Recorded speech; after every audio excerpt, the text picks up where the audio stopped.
Hi there, this is my review for Season 10, Episode 3, Phoenix. So this episode opens with a hilarious teaser in which Ducky has gone off the reservation and ordered the exhumation of a body. He and the administrator engage in awkward laughter when he mentions grave robbing. It's brilliant. Just like last episode, I like any time that they break away from the traditional two joggers find a dead body opening. I mean, it's fine, but it's just redundant. Meanwhile, the team investigate the death of a dead sergeant guy, pretty standard. Jimmy comes in rambling about Malta, and we get a hilarious scene of the team intimidating him. Jimmy is really great this episode. They managed to write him as both competent and incompetent at being an ME all in the same episode, and it works. I love the scene in which Gibbs visits Abby, who tries to alter his appearance, and he's just there wearing a lei and holding a boat drink. It's hilarious, and it just reminds me of a little girl forcing her stone-faced father to play Tea Party. One of my favorite parts when Gibbs tells Ducky that they're taking over the case and that Ducky cannot be involved in any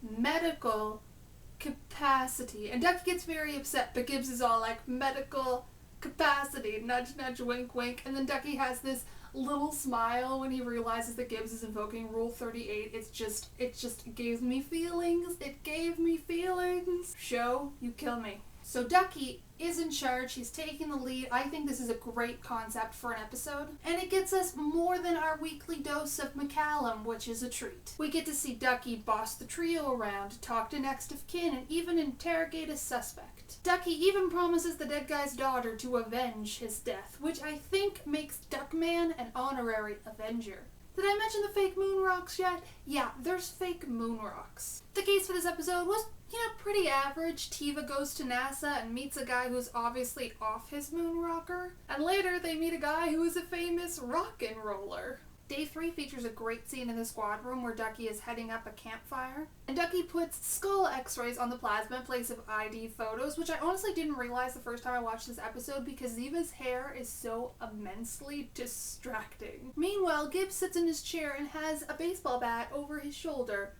for no apparent reason, but I'm not opposed to that. Keep that.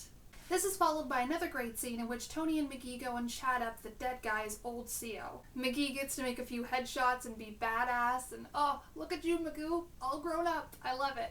So Tony steals a lunar pen, a little French is spoken, and they wrap up the case. Meanwhile, Palmer is just run off his feet and has also apparently misplaced a liver. Thankfully, Ducky has been cleared for duty, so things can go back the way they used to be, and there is a hug, and again, feelings. Okay, so I only had one problem with this episode. Tony calling Ducky an old coot. I mean, it's just mean, and it kind of just feels borderline out of character. I know Tony's always making fun of people, but it just seemed really cruel. So I'm gonna give this episode 4 out of a possible 5 caf-pows, the same as last time. Other than the coot thing, I really did like this episode. I thought it had a really great, really witty writing. We got to have lots of Ducky, and it wasn't a sad Ducky episode. It was just a really fun, great Ducky episode. And I think we can agree with these last few episodes, Season 10 is indeed shaping up to be a really great season.